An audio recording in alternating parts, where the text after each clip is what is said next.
God made the human body to be an extremely powerful, well-tuned physical engine, yet it needs fuel to run. We call this fuel food. God gave us the desire to eat or hunger so that our bodies would have fuel. Food fulfills our hunger and gives us energy, keeping life in balance with the natural world. Why then would someone decide to deny themselves? In the current era, it is embedded in us to eat 3 times a day. We hear it all the time: a full breakfast is the starting point of the day. Consume food to build strength. In order to be strong, we were told at school to eat 3 full meals a day and exercise. Why therefore skip meals? Dieting is the term for not eating, which is frequently done for health or weight loss purposes. Yet, some people skip meals for religious reasons. The Bible refers to this as fasting. Usually a fast is kept for a set amount of time in order to fulfill a spiritual obligation. The Jewish faithful were obligated to fast once a year, Leviticus 16:29. And in the 7th month, this will become a permanent statute for you. Since this fast was kept on the Day of Atonement, you are all required to suffer spiritually and refrain from working on the 10th day of the month, whether you are a citizen of your own nation or a foreigner among you. The Yom Kippur fast is the name for it. The expression refers to an atonement day. On the Day of Atonement, once a year, God commanded his people to fast. Everybody abstained from food. Why is everyone doing this? Because God wanted everyone to never forget the serious moment of their salvation. The high priest entered the Holy of Holies on the Day of Atonement and offered the blood of an animal to atone for everyone's sins, Leviticus 16:24.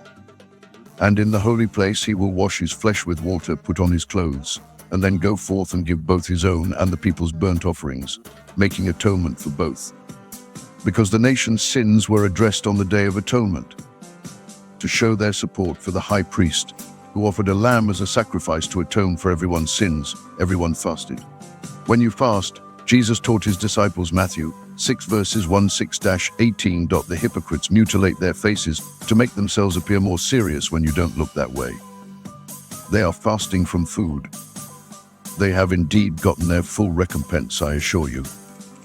However, when you fast, anoint your head and wash your face, so that only your Father, who is unseen and witnesses what is done in secret, will know that you are fasting and will reward you. Give up all food, necessary and enjoyable, and you will be seen by God. Jesus cautioned us not to show off our fasting even back then. Jesus warned his followers against fasting for praise from others. It is clear from his statement that every time you fast that he views fasting as a valid spiritual practice. Fasting is the temporary giving up of a physical craving, usually food, in lieu of a spiritual necessity. You give up food in order to spend time in private prayer, asking God to intervene on your behalf. But if your intention in going without food is to gain attention from others for how spiritual you seem, then your reward for your fasting concerns will be their acceptance. The thought of going without meals for any length of time is perhaps intimidating if you have never fasted before. We are wired to eat 3 times a day, therefore people are worried about a lot of different things. Many people are concerned about whether they may experience pain during their hunger pangs. Some worry about things other than whether they can survive or if they want to go on a journey. They can't be finished. What happens if you see a TV ad claiming that a chocolate bar will help you avoid the afternoon lack of energy? Others fear that if they fast, their friends would think less of them. If my friends find out that I'm fasting, would they think I'm weird? The answer is easy to understand. You don't fast to win your friends over, and as was already noted, you don't even normally inform them. Jesus said that if you fast, you should anoint your head and wash your face. This way, only your invisible Father, who knows everything you do in secret, will know that you are fasting and will reward you publicly. Matthew verses 17 and 18, chapter 6. Jesus was telling us that fasting is a private commitment between you and God, not something you should display publicly. You can fast in secret and keep it a secret from others. At other times, you may choose to fast in public to confront an issue, either by yourself or with another person or your church. Every year in May, Esther calls on all Jewish believers to fast in order to receive divine intervention. Ezra fasted along with 4,000 other people. Christians are welcome to take part in the National Fasting and Prayer Day. What does fasting involve? Dieting and fasting are not the same thing. It's also not about giving up eating for health-related reasons. Fasting for spiritual purposes can take many different forms, and there are numerous justifications for combining fasting with prayer. Anyone can become a prayer warrior for God and increase their spiritual fitness by practicing the biblical discipline of fasting. Some people think that discipline is unnecessary for Christians. Nonetheless, we strengthen ourselves by spiritual practices. We have to never forget that we are Christ's soldiers. A competent soldier is multidisciplinary in their skill set. One of the many disciplines of a Christian is fasting. Jesus warned his disciples that Satan will oppose them if they pray for other people, for your church, or for other people to be saved. Fasting is physically and spiritually taxing, much like ascending a mountain. Start this journey knowing exactly what you are doing, and that, although the road ahead may be difficult, the payoff will be enormous. If this is your first time fasting, start modest. Your initial act of faith, though it may seem insignificant to others, will be a significant step for you, and God will recognize it. God is also concerned with how your heart feels when you fast. Your mindset plays a critical role in your fast. Similar like when a man asks a woman to marry him, the sincerity of his proposal determines whether or not she accepts. Therefore, don't fret about how long your fast should last when you first start. Just make sure that you have a healthy relationship with God. Since God is all-knowing, the sincerity of your prayers is more important to him than their duration. Therefore, begin your fasting journey by missing one meal if you have never done so before. Jews were obligated in the Old Testament to observe a one-day fast on Yom Kippur. The Jewish calendar had a day that started at sunset one year and concluded at sunset the next. The Jews learned to calculate their days from God. Thus, the first 2 days were the evening and the morning. Plan to begin your fast at sundown, or perhaps even earlier, in accordance with Genesis 1:5-6. This implies that you will forgo your typical evening meal, followed by your breakfast and lunch. Most Jews break their fast the following day after the sun sets by having a regular meal and fasting with someone. Even nevertheless, the cornerstones of all intercession are personal prayer and fasting. If you've never gone along this route previously, it can be best to begin your fasting journey in the company of another person.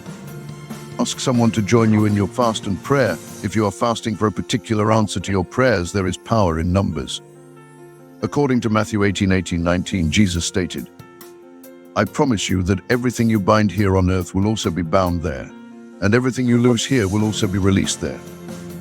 Once more, I genuinely tell you that my Father in heaven will grant any request that two of you on earth agree upon. These passages mention more than just prayer. They also discuss the promises we make to one another. Consider it in this manner. A vacation that is planned in tandem with someone else is more memorable. You will most likely love your vacation better when you share it with someone else if you plan a dream and share experiences together. This also applies to fasting. Your prayers are probably going to be more focused when you fast with someone else if you share the experience of doing so. But it also offers other advantages. You have someone with whom to share your uncertainties, concerns, and worries. The strength of another person might help you get over your fear of fasting. You can always give each other a call to see how things are going and to offer suggestions. You might get the inspiration to press on from this phone conversation. To remember the celebration. You are only proving something to yourself when you ascend a mountain by yourself, and you own the win.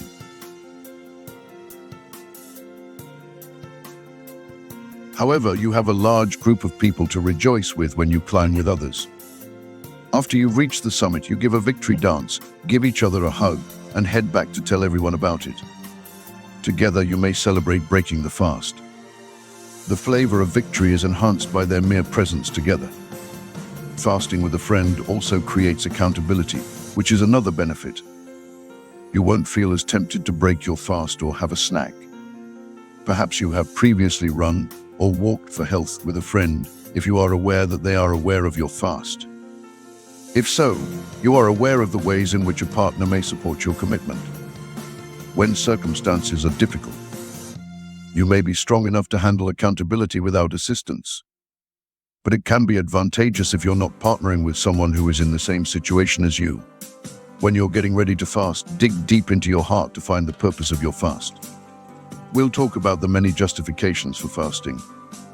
You may already know why no other Israeli soldier dared to face the giant when young David faced Goliath. They each provided David a different justification for avoiding the fight, in addition to their refusal to take on Goliath. Still, David was unaffected. He was fighting that specific giant for a very good reason. It goes beyond merely fasting and praying. There is a reason we fasted. Are you prepared to abstain from food and enjoy yourself less? Create a list of your causes and put them in writing so you may examine them for yourself. A cause may become hazy or unclear if you retain it solely in your thoughts. Although you may already know in general why you should fast right now, spend some time to put your arguments in writing. Your focus will improve as a result. Everything shouldn't come into your life carelessly or casually if there is a set plan in place. Make a successful plan. If not, failure is likely to occur. Avoid taking part in a fast. Simply to test your limits. Until I become hungry, I'll try. Regarding fasting, some people have said that they give up at the first hint of discomfort and firmly resolve to fast for a day, no matter what. You've gone from considering fasting and desiring a more spiritual lifestyle to actually committing to seeking God for your cause. You are committed to fasts, including the total fast, in reliance on God's grace and assistance. During this fast, you must abstain from all food and liquids. After being blinded by the sight of the Lord Jesus on the way to Damascus, Paul observed this kind of fast for 3 days. For 3 days he was blind and did not eat or drink. Verse 9 of chapter 9 of Acts. Don't try the extreme fast on your first fast. This is not a standard fast, rather, it is meant for people who are extremely upset or who are fasting to address a serious issue, such recovery from addiction or defense against a spiritual foe. You only consume liquids during this fast and refrain from eating any solid meals. The Bible most frequently uses the term fast to describe persons who abstain from eating solid meals. In those days, the topic of consuming liquids is frequently avoided. By the conclusion of them, Jesus had not eaten anything and was feeling peckish. There is no reference to Jesus drinking liquids in Luke 4:24. What do people drink on a fast? Many give up enjoyable beverages like soda and different fruit juices. This fits with how they are described as afflicting themselves in the Old Testament. And fasting, the partial fast, Isaiah 58:3 verse 3. You get rid of some liquids and solids during this fast, but not all of them, because he refused to eat from the king's table. This is also known as the Daniel fast. However, emphasized in Daniel 1:12, please test your servants for 10 days. During the fast, please just provide us with veggies to eat and water to drink. Didn't hurt Daniel or his companions later. Daniel embodied the essence of the intermittent fast. I refrained from eating any meat or alcohol, touched my lips, or applied any lotions until the 3 weeks were up, according to Daniel 1:0:3. This is only partially fast. Explains what Daniel did not do. First, delicious delicacies like our cakes or donuts. Dessert quickly. The second is meatless diet devoid of meat. Thirdly, wine or anything enjoyable or joyful is recommended. The great Methodist movement was founded and led by John Wesley. Every 2 or 3 months, in order to prepare them spiritually for the conference, John Wesley summoned all of his circuit preachers to the new chapel, or to London. Before every gathering, Wesley fasted for 10 days, eating nothing except water and natural whole grain bread. At these gatherings, Wesley fasted and prayed for spiritual strength to impact his ministries. There's no denying that these Methodist preachers came away from the conference determined to make a difference in the world. The world's greatest Protestant denomination was founded by these preachers, a manifestation of God's appreciation for Wesley's commitment to fasting and prayer. The rotating fast is mostly used for medical grounds, particularly to identify a person's response or allergy to particular food categories. Hence, it is rarely employed in Christian circles to make their system clean. Usually, the patient fasts for 1 day, either regularly or completely. After that, just one new food category is offered and ingested every day for 6 days. By switching between the 6 food groups, This method of removal and exclusion helps identify the food that is causing an individual's health issue. Selecting a fast when getting ready to fast. When choosing the best course of action for you, take into account a number of aspects, including your unique scenario. Here are a few concepts. The previously mentioned factor of first-time fasting. For those who are new to fasting, I suggest beginning with the one-day Yom Kippur fast. If you want to fast longer in order to deal with a persistent or significant problem, it might be better to start with a 3-day fast and then fast 1 day a week for 3 weeks. If this is your first time fasting, keep in mind that you are starting a new adventure. You are acquiring new attitudes and abilities for your body and soul, so proceed with caution. Your first fast ought to be a typical fast, during which you should just drink liquids and eat nothing for a single day. Your body will get more adept at not reacting negatively with this practice. Try to match the purpose of your fast to the type of fast if you have later eliminated the matching criteria for both food and liquids. For a standard request, go with a regular fast. For a more serious issue, select a fast with stricter restrictions. Component of comfort. You should be comfortable with the length and style of the fast. Naturally, while determining what to omit. You shouldn't question your abilities or feel bad about yourself when you pray.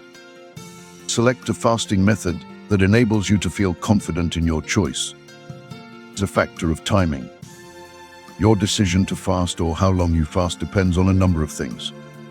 Consider your weekly routine and the days of the week that are not appropriate for fasting. What particular occasion when fasting is not advised is appropriate? Never begin a long fast with Thanksgiving, Christmas, weddings, or any other occasion where you are unsure of how your body will respond or feel emotionally. Any one-day fast, even the first one you choose, is quite doable in 1 day. Remember that this is a bold leap of faith. God will reward you according to what He sees in your heart. Hail. May God give us the discernment to see the spiritual significance and advantages of fasting, reminding us that seeking a deeper relationship via prayer and having an honest heart are what draw us closer to Him rather than just giving up eating. May we fast not so much to be seen by others as to be seen by God, who sees in private and rewards freely. We give thanks to the Lord for the discipline and power that fasting gives us, which helps us rely less on ourselves and more on Him. Indeed. If you found this information useful, I kindly ask that you support us by subscribing so that you don't miss any of our next videos together. We can increase awareness and broaden our horizons. May God bless you, and I thank you for being here.